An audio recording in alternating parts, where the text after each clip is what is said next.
Hello, we're live. I'm here with Bruce Aitchison. I think I said that right, but of Happiness is Egg Shaped. Yeah, you got it. You got it. And he's got an interesting story to tell. If you follow the Happiness is Egg Shaped blog, you can also. Hey, when are you gonna get those knit caps back in stock? I need one of those.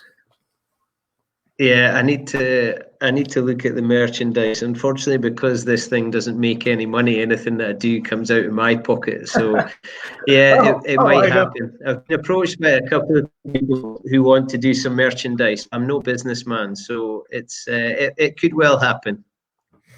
So, I guess for every rugby person out there, when you think about it, it's happiness is egg shaped is a lot. You had those onesies, and we see a lot of rugby players have their kids, and you guys congratulate them on their bundles of joy from time to time. And I know you had interviewed Blaine Scully now a couple of years ago for Yeah, happiness is egg shaped, and he and his wife Shannon just had their first child.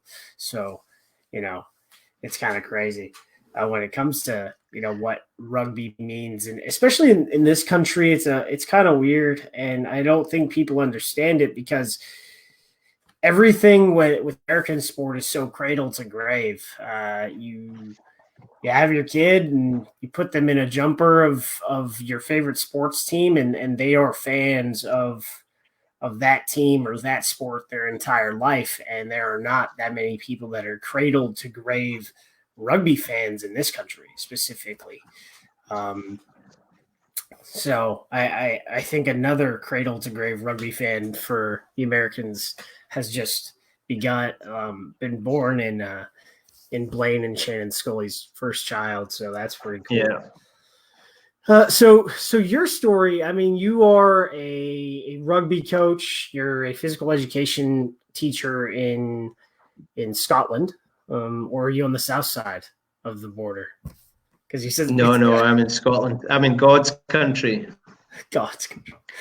Ah, a beautiful and rainy place. I remember I met Gavin Hastings a couple years ago, and he talked about what he does in retirement, which is usually tells his wife that he's going to go hike a Monroe for the day. And when Adam got the call for his first cap, which was against the United States, and he came to Houston to watch that, he was hiking a Monroe, and I think he said he hiked 4 Monroes, which are these, for anyone who doesn't know what a Monroe is, it's a mountain in Scotland, and like people just go out and walk on them which I find astounding specifically. But so he got home and his wife told him that he's like, I tried calling you like several times. He's like, I was out hiking Monroes. And she's like, well, Adam got the call up. We have to go to the States for this game. And he was already planning on being in Houston for the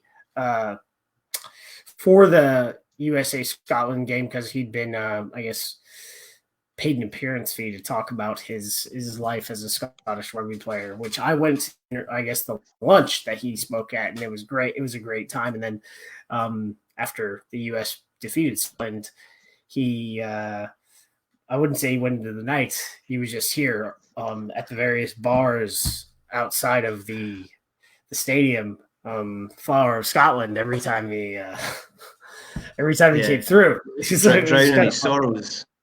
So it was a fun time. But so you have led an interesting life. You played down in New Zealand at a different time, really. I mean, it was the advent of professionalism, and club rugby was different, especially in the United States. What was playing in New Zealand like in the late 90s, early 2000s? Well, New Zealand is like you're talking about with the States. It's a cradle to the grave game, rugby. Everyone knows about rugby. You could be in the supermarket and an 80-year-old woman could be stood behind you in the checkout queue, and she has an opinion on the All Blacks. She knows who the players are. She knows that at the time they were a tough time. She would tell you that Carlos Spencer should be playing instead of Andrew Mertens. It was just an unbelievable place. And all the boys who played in the teams I was around, they all had the basic skills. They could all run, they could all catch and pass, they could all kick, they could all tackle, they understood the game. And that was something that, coming from Scotland, and I'm from an area of Scotland where rugby is the number one game, but the level in New Zealand was just way above what I'd experienced with the basic skills.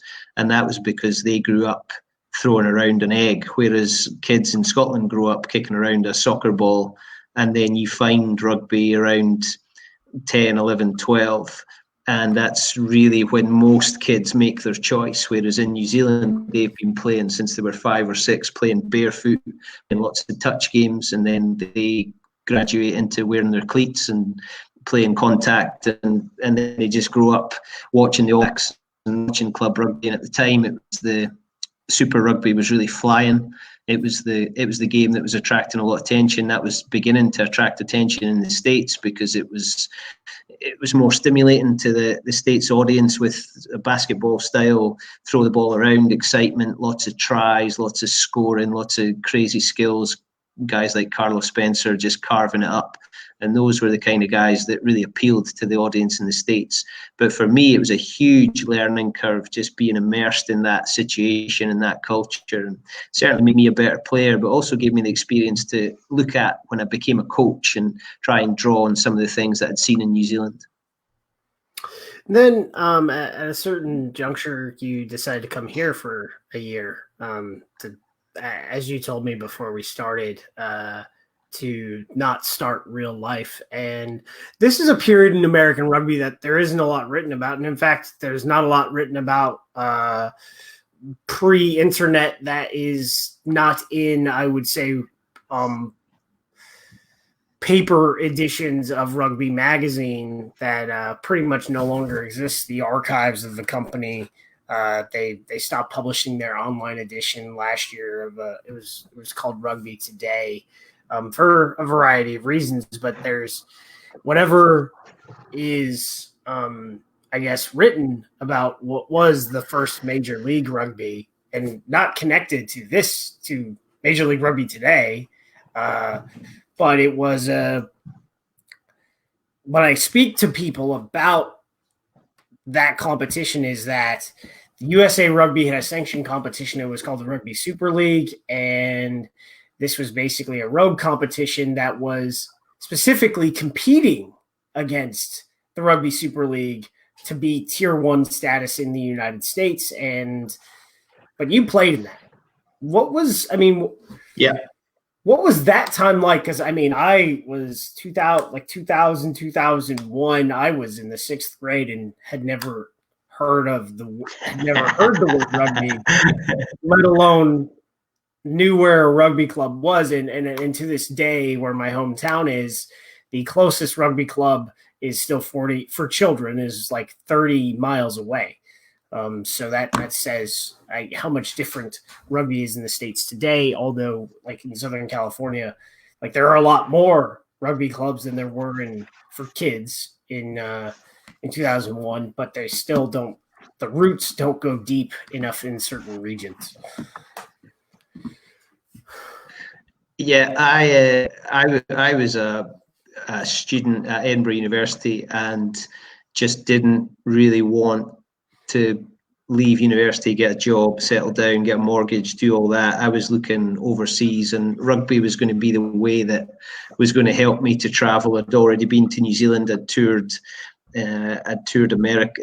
Canada with my school before I went to university. I'd been involved in some good squads, and just had this feeling that rugby could help me to travel and see the world and delay real life for a bit. So I went to the little IT suite at university. I made myself an email address, which people still laugh at because I've got it to this day, although it's not used as often, but I still sometimes use it.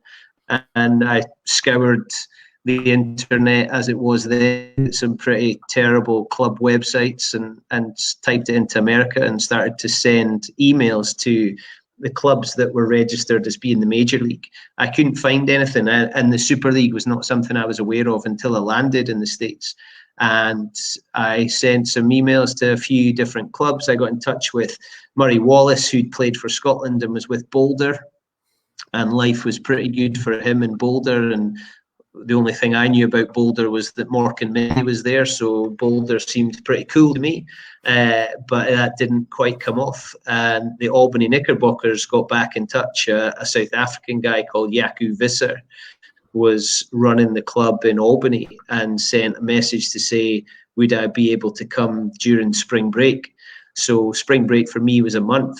So I went to my university and asked if I could get a 2-week extension on my spring break, because I told them I had job interviews lined up, which wasn't strictly true, but I did speak to the Knicks to see if they could hook up some schools to speak to.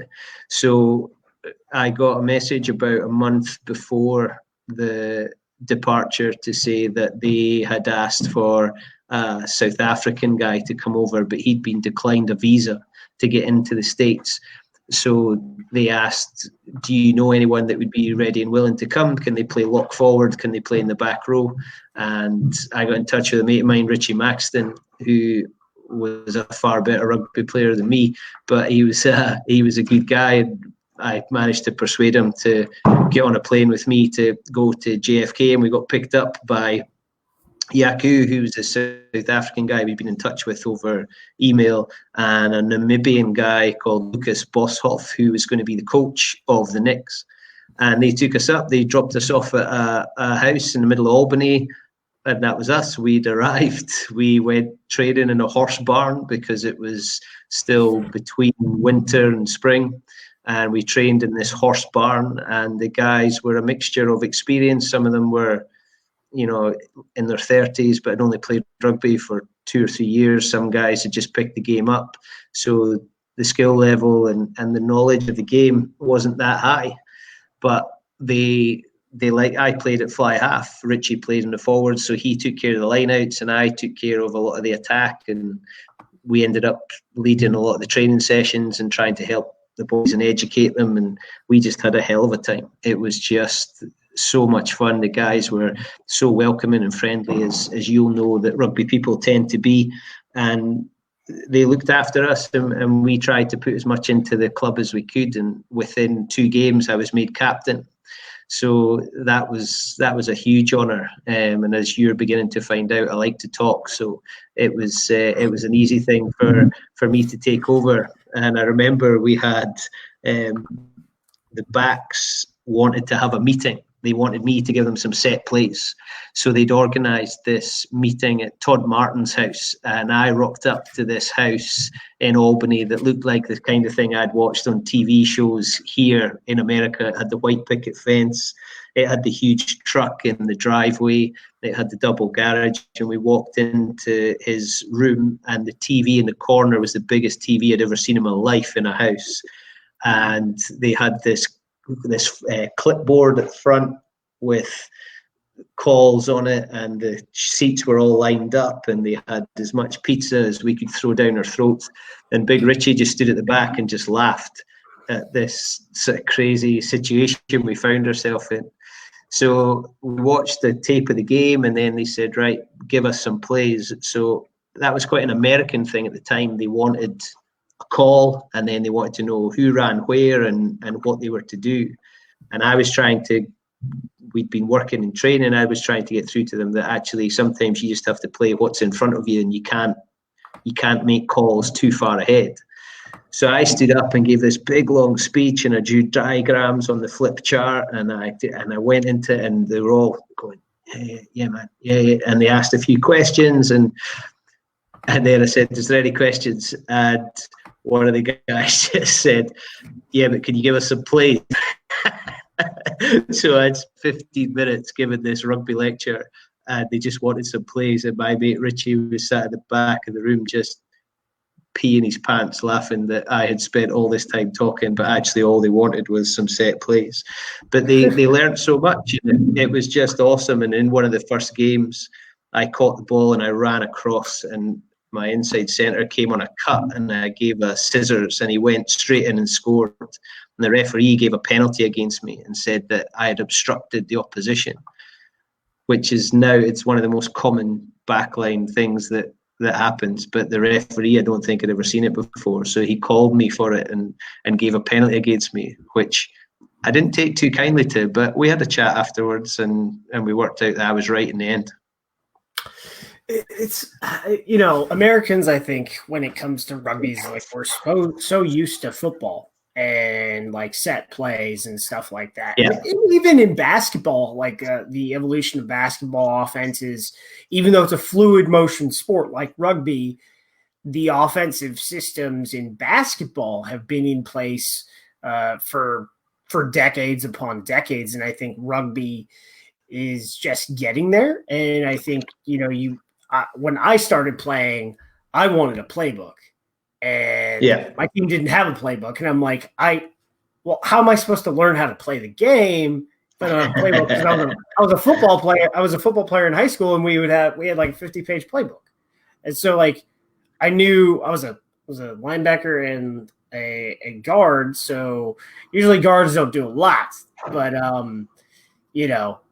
you still know what you're supposed to do on every call. And obviously the calls in rugby are a little bit different and they're more fluid. And one of my friends, Gordon Hanlon, he's a very great coach. And he talks about, options out of a ruck and your tip options and what your fly half might tip off and like what he has to do and what, like, is he going to have 3 options or is he going to have 1? And you have to know those calls. And I'm over here, so where am I supposed to be? But and that's probably where, rugby was in the United States in 2000, 2001. Like all these guys are coming to, the foreigners on the team and be like, so about those plays. Can coach us? Show us some plays. But they had a huge desire to learn. They were desperate for knowledge, and they'd come from various different backgrounds. There was your football players, there was soccer players, there was basketball players, there was a couple of guys who'd played hockey and just wanted to smash people. There's the lacrosse up there in that part of the world, so there was guys who'd played a bit of lacrosse. So they were coming from all these different backgrounds, and like you say, they needed something and someone to try and tie the whole thing together. But that was an exciting thing to be part of. And one of the great things about it was they were not carrying any preconceived conceptions. So you were able to say to them, here's how it is. And that became the law because that was how it was. And the thing that did come a bit clearer was more for the forwards, where Big Richie was able to talk them through lineouts. And you had guys who could throw, because Americans can throw, whether it's a baseball or a basketball or a football, Americans can throw. And as soon as he was able to work on the technique of how to lift, I mean, he was a big streak of piss. I mean, you could throw him miles up in the air. So as soon as we got that down, the line out all of a sudden became, that they just knew how to do it. They understood that you had to do a little bit of movement and you had to get the timing right. But it's the kind of thing they enjoyed because you just rep, and then they got the hang of it. So there was so much that they took on. And some of them were physical specimens. I mean, some of them were just ready to go. And you could see that some of them had missed the boat, like you're saying, in that generation of America, they'd kind of missed the boat for rugby. But I know some of them who are still playing for the Knicks now because they just love the game so much, and the game for them hasn't moved into professional. It's still an amateur sport that guys play as their hobby. So they're able to still maintain a level of performance that gives them a bit of a kick at the weekend. Yeah, I think that with the way things are in the United States, it's getting very difficult with our union having some issues. But I think the advent of what in the history books could be the second, what could be called the second MLR, depending on who's able to find all the other stuff to write the book, right? That eventually more Americans will learn about rugby and more Americans will continue to play. And as they, I think one of the things that World Rugby has tried to stress at the same time is that as much as high performance and professionalism is important to push the game in a certain sense, that community rugby and just participation, it remains a key focus of the game, and we've seen that in the United States. The game continues to grow. There are some people that said that there are less people playing today than there were playing, in the 1970s, but it's not really true because there were like 40, I guess, at the height of just senior club rugby. I think there were like 30,000, may have been 30,000 people playing, but that was playing. Like the collegiate system was integrated, or the club system was integrated with the college game too. So like you have clubs playing colleges, and now you have, 6-year-olds playing in certain places, which is kind of amazing. In fact, there are a few clubs here in Arizona that have full under 6 teams. So, but how did your season go that year? And then I guess when did you know that there was this other competition that you were sort of competing against? When I arrived, we started to hear things about Super League, and there was the perception that a lot of the South Sea Islanders and Kiwis and Aussies were in the Super League. So it was big, islanders who were based on the West Coast and were able to throw the ball around and get some cash for whatever it was they were doing. And the Major League was this other thing. But when we arrived, we got given the Major League shirts and Major League waterproofs for training, and life seemed pretty good. So we arrived, and we had a couple of friendly games against local teams, and we played on a pretty tough pitch. The weather had been pretty tough. That's why we'd been training in a horse barn, but we played, and then all of a sudden the sun came out, the pitches dried up, and the game got a lot quicker. And we played some great games in and around Albany, and then we flew down to DC, which for 2 kids from Scotland was just like a dream come true. I knew New York pretty well because my aunt had got on a boat when she was 19 and sailed across and met a Catholic Irishman in the Bronx and got married and never came home. So I'd been to New York a couple of times. I'd been down to DC as a kid, but getting to go there with a rugby squad was just unreal. So we went down, we played on this pitch, and we had a real tough game, and then we all went to the Irish bar after, and the night became a bit fuzzy, but good times were had. And the next day we got up to Baltimore, because I think we're flying home from Baltimore. So I went for a walk around the baseball stadium up there, and then we sat in Hooters and drank beer and ate wings for the afternoon. So life seemed pretty good to these 2 Scots boys who were there. But we did well, and then we got to Boston for the playoffs, and the Knicks actually changed our flights because I don't think they expected us to get to the playoffs. So we actually flew out of Boston, and we got changed straight off the pitch into the shower, straight to the airport, and then had to sprint through to make sure we made the flight home. So we didn't actually know what the score was because we'd had to leave at half time. So we got a message to say that they'd lost that game when we were in the departure lounge, which was really disappointing because the boys had worked so hard to try and get to that stage of the playoffs. I think we played against the Wolfhounds in Boston, and it was in a beautiful setting. And I'm sad that there's not the documentation of it, because lots of it is just fuzzy memories now, and going back through some photographs that I took, but no social media then, so I've not documented any of this stuff, and I'd have to do a bit of digging. But what I'll do is I will have a look through, because the Knicks made a little brochure, so I'll try and get hold of that and photograph it and send it to you, in amongst all the other rugby memorabilia that's around the place. But it was such a good time, because those guys and a guy called Michael Jones was in the front row, and Jonesy claimed, and here's an example of what you're talking about, the different time. He claimed that he'd played for America and Canada, because they used to meet to play against Canada, and Canada had turned up without enough players, so he'd played for Canada. So that was the kind of guy Jonesy was. But Jonesy was a storyteller, and I love the guy to bits.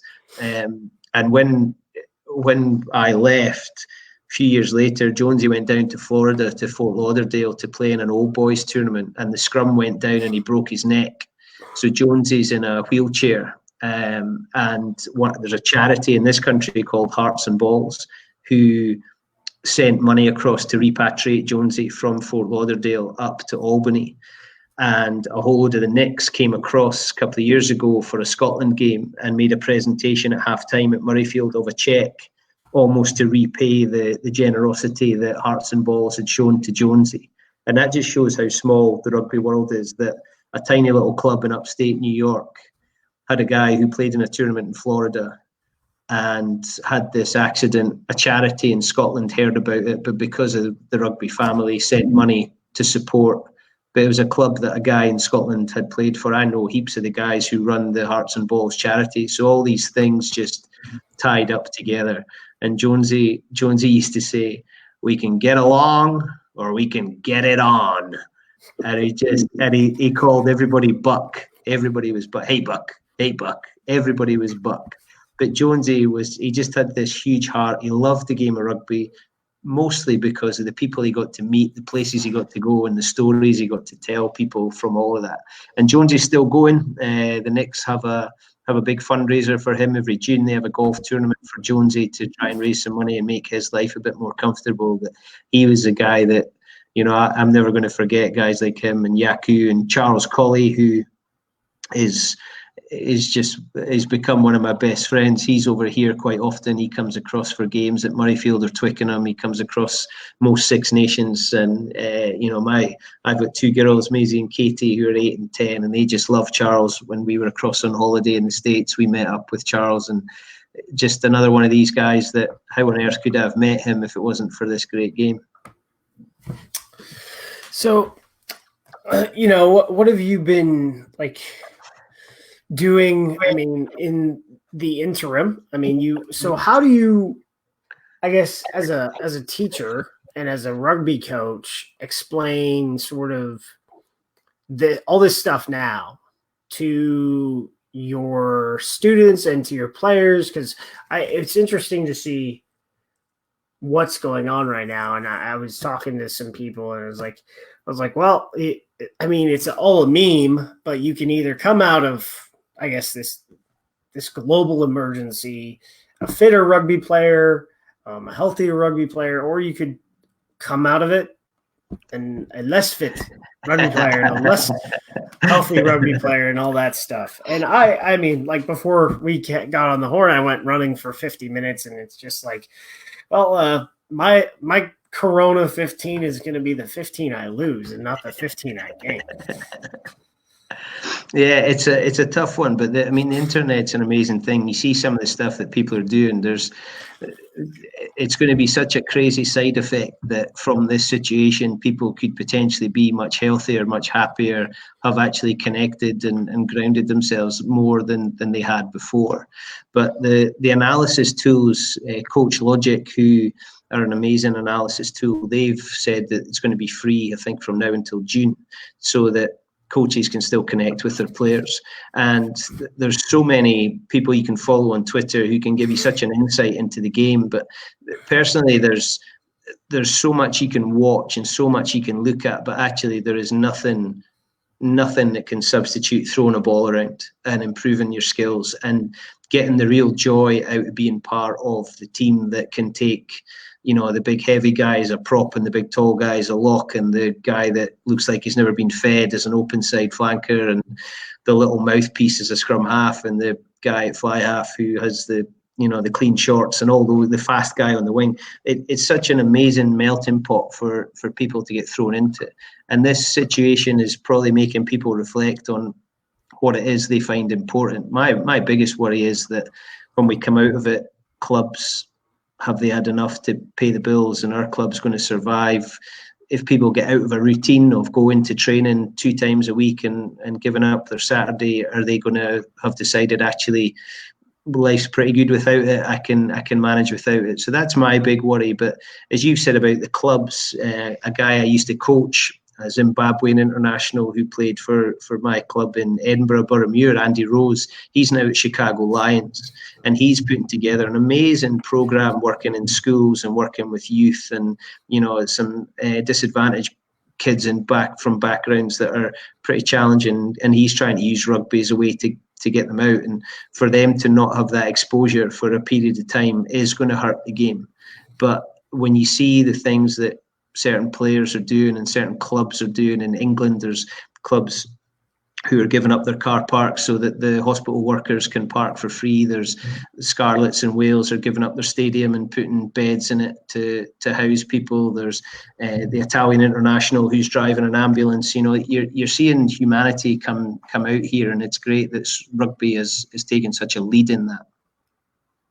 Yeah, I mean the Mabanda in Italy, that was sort of insane to see in a lot of ways. That and it is, and I posted about it, I think, on my personal Twitter over the weekend, because I was like, wow, it is to the point where in certain countries that you need any able-bodied person to that is qualified to become an ambulance driver, to become a volunteer EMT, to help stem this tide. And then, as with anything, rugby tends to answer the call. I mean, was it in World War One?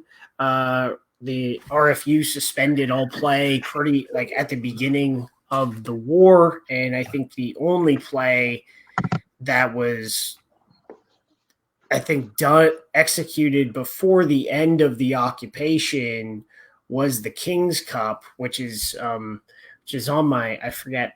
There's a book about there's two books. There's After the Final Whistle, which follows a bunch of guys that a rugby historian wrote, and then there's another book that he wrote in sequel to After the Final Whistle, which he calls it the first World Cup. But I had a conversation with him on Twitter about the Inter-Allied Games tournament, and I was like, well, it's like, so you had your Commonwealth Cup up there, you had your Empire Cup up there, and it was it was an educational conversation, because he was like, well, I think rugby and cricket were added to the Inter-Allied Games to try to get the Commonwealth forces, or not Empire forces, not Commonwealth at the time, the Commonwealth would be later, but get all those countries to sort of stick around for a little bit, because eventually the Inter-Allied Games of 1919 set the stage for the 1920 Antwerp Olympics,